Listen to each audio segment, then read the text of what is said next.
እስኪ ዛሬ ቆም በሉና አንድ ጥያቄ ራሳችሁን ጠይቁ። በሕይወታችሁ እጅግ በጣም የከፋ ውድቀት አጋጥሟችሁ ያውቃል? ያቀዳችሁት ሳይሳካ ቀርቶ የጀመራችሁት ቢዝነስ ከስሮ ወይም በሰው ፊት ተዋርዳችሁ ምነው መሬት በተከፈተችና በዋጠችኝ ብላችሁ ተመኝታችሁ ታውቃላችሁ? መልሳችሁ አዎ ከሆነ እንኳን ደስ አላችሁ። ምክንያቱም እናንተ የሕይወትን ትልቁን ትምህርት ቤት ተቀላቅላችኋል። ነገር ግን እኛ በሕይወታችን ወድቀን አናውቅም የምትሉ ከሆነ አንድ መራር እውነት ልንገራችሁ። እስካሁን አዲስ ነገር አልሞከራችሁም ማለት ነው። በምቾት ቀጠና ኮንፈርት ዞን ውስጥ ተኝታችኋል ማለት ነው። ምንም ነገር የማይሞክር ሰው አይወድቅም። ምንም ነገር የማይሞክር ሰው የትም አይደርስም። መውደቅ ማለት እየተንቀሳቀሳችሁ ነው ማለት ነው። መውደቅ ማለት መንገድ ላይ ናችሁ ማለት ነው። ዛሬ የምንነጋገረው ስለ የህይወት ህግ ቁጥር 2 ነው። ይህ ህግ በህይወታችሁ ላይ ያላችሁን አመለካከት ሙሉ በሙሉ ይቀይረዋል። ህጉ እንዲህ ይላል፣ ውድቀትን እንደ ትምህርት ያው። መውደቅ ስህተት አይደለም። ውድቀትማ የስኬት የመጀመሪያው ደጃፍ ነው። ትልቁ ስህተትና ውርደት ወድቆ መቅረት ነው። ዛሬ በገጠማችሁ መሰናክል እንዳትሸነፉ፣ ይልቁንም ያንን መሰናክል ወደ መሰላልነት እንዴት እንደምትቀይሩት አብረን እናያለን። ተነሱ፣ አዋራችሁን አራግፉ። ዛሬ አዲስ ማንነታችሁን የምትገነቡበት አዲስ ቀን ነው። ብዙዎቻችን ያደግነው ውድቀትን እንደ ፍጻሜ እንድንመለከት ተደርገን ነው። ትምህርት ቤት ስንወድቅ እንቀጣለን።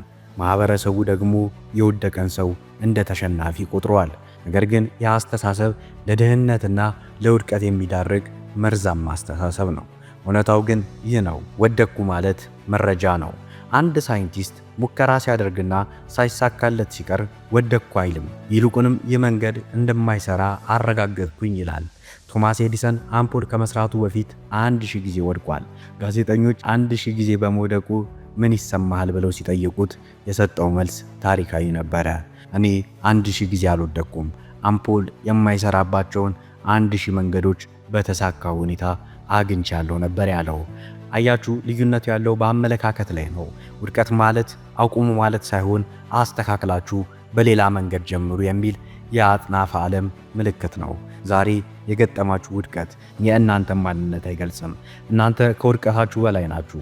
ውድቀታችሁ ልክ እንደ ትምህርት ቤት ክፍያ ነው። ለስኬታችሁ የምትከፍሉት ዋጋ ነው። ስለዚህ ዛሬ ለደረሰባችሁ ኪሳራ ወይም ውድቀት አትዘኑ። ይልቁንም ምን ተማርንበት ብላችሁ ራሳችሁን ጠይቁ። ውድቀት የስኬት መሸጋገሪያ ድልድይ ነው ሲባል ለምን ይመስላችኋል? ምክንያቱም ያለ ውድቀት የምታገኙት ስኬት ጥልቀት የለውም።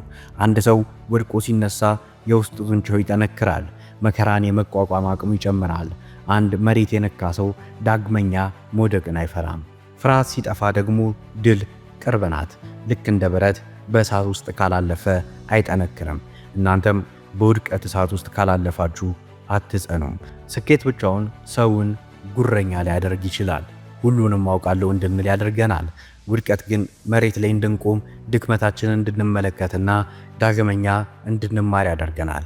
ጥበብ የሚጀምረው አላውቅም ብለን ለመማር ስንዘጋጅ ነው። አንዳንድ ጊዜ ውድቀት የሚገጥመን እኛን ከማይሆን መንገድ ሊያስወጣን ስለሚፈልግ ነው። ለምሳሌ አንድ ስራ ብትፈተኑና ብትወድቁ ምናልባት ያ ስራ ለእናንተ ያልተዘጋጀ ስለሆነ ይሆናል። ውድቀት እንደ ኮምፓስ አቅጣጫችሁን እንድታስተካክሉ ይረዳችኋል። ዛሬ የምታደንቁት ስኬታማ ሰው ያ ሁሉ ክብር ላይ ከመድረሱ በፊት ስንት ጊዜ አይሆንም ተብሎ ይሆን? የሃሪ ፖተር ደራሲ መጽሐፏን ለማሳተም 12 ጊዜ ውድቅ ተደርጋለች። ኮሎኔል ሳንደርስ የዶሮ አዘገጃጀቱን ለመሸጥ ከ1000 በላይ ሰዎች አይሆንም ብለውታል። እነሱ ያኔ ቢያቆሙ ኖሮ ዛሬ ስማቸው ባልተነሳ ነበረ።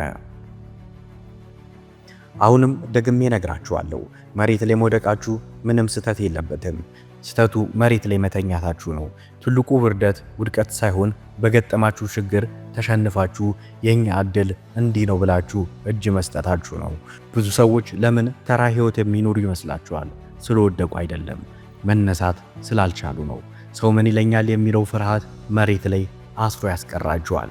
ጓደኞቼ ቢስቁብኝስ፣ ቤተሰቦቼ ተሸናፊ ብለው ቢጠሩኝስ እያሉ በፍርሃት ውስጥ ይኖራሉ።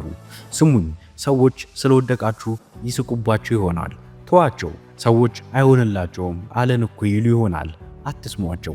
የእናንተ ሥራ እነሱን ማመን ሳይሆን ራሳችሁን ማሳደግ ነው። አዋራችሁን አራግፋችሁ ልብሳችሁ ቢቆሽሽ፣ ስማችሁ ቢጠፋ፣ ገንዘባችሁ ቢያልቅ፣ አእምሯችሁ መንፈሳችሁ እስካለ ድረስ ሁሉንም ነገር መመለስ ትችላላችሁ። ውድቀት ማለት በሕይወታችሁ ላይ ያለ አንድ ቻፕተር እንጂ የመጽሐፉ መጨረሻ አይደለም። ታሪካችሁን የምትዘጉት እናንተ ራሳችሁ ናችሁ። ዛሬ ወድቃችሁ ከሆነ ታሪካችሁ ገና አላለቀም። ገና የሚገርም መለስተኛ ድል ይጠብቃችኋል። ድል የሚገኘው እስከ መጨረሻው ሜዳ ላይ ለሚቆየው ሰው ብቻ ነው። አሁን እንዴት ነው ከውድቀት የምንማረው ለሚለው ጥያቄ 5 ተግባራዊና ሳይንሳዊ መንገዶችን ልንገራችሁ። ስሜታችሁን አትጨቁኑት። ስትወድቁ ማዘን፣ ማልቀስ ወይም መበሳጨት ተፈጥሯዊ ነው። አይዞን በሚል ውሸት ስሜት ራሳችሁን አታታሉ። ስሜታችሁን ተቀበሉት። ለራሳችሁ የተወሰነ የሐዘን ጊዜ ስጡትና ከዚያ ግን በቃ በሉት። ባለቤትነትን ውሰዱ። ቴክ ኦነርሺፕ። ለውድቀታችሁ ሌላ ሰውን፣ መንግስትን ወይም እድልን አትውቀሱ።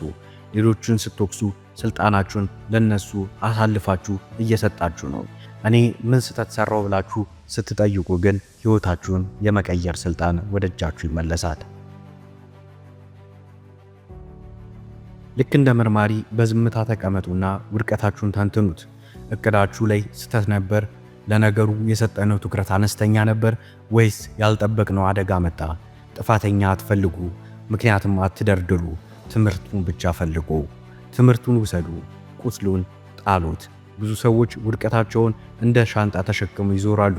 ትላንት ስለከሰራችሁ ዛሬ አዲስ ነገር ለመጀመር ትፈራላችሁ። ትምህርቱን ብቻ ያዙ። ለምሳሌ ገንዘብ አያያዝ መማር አለብን የሚለውን። ያጋጠማችሁን ህመም፣ ጸጸትና ቂም ግን እዛው መሬት ላይ ትታችሁ ሂዱ። ትልቅ ውድቀት ካጋጠማችሁ በኋላ ወዲያውኑ ትልቅ ተራራ ላይ ለመውጣት አትሞክሩ። ዛሬ ማድረግ የምትችሉትን ትንሿን ነገር አድርጉ። በትንሽ ድል ውስጥ ነው ትልቅ ተስፋ የሚወለደው። አሁን የምነግራችሁን ቃል በልባችሁ ጻፉት።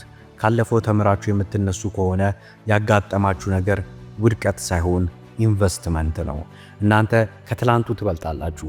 ምክንያቱም ትላንት ያልነበራችሁ ተሞክሮ ዛሬ ያላችሁ፣ ትላንት የጎደላችሁ ጥንቃቄ ዛሬ ያላችሁ። ዛሬ ስትነሱ እንደ አዲስ ሳይሆን ካላችሁ ልምድ ተነስታችሁ ነው የምትጀምሩት።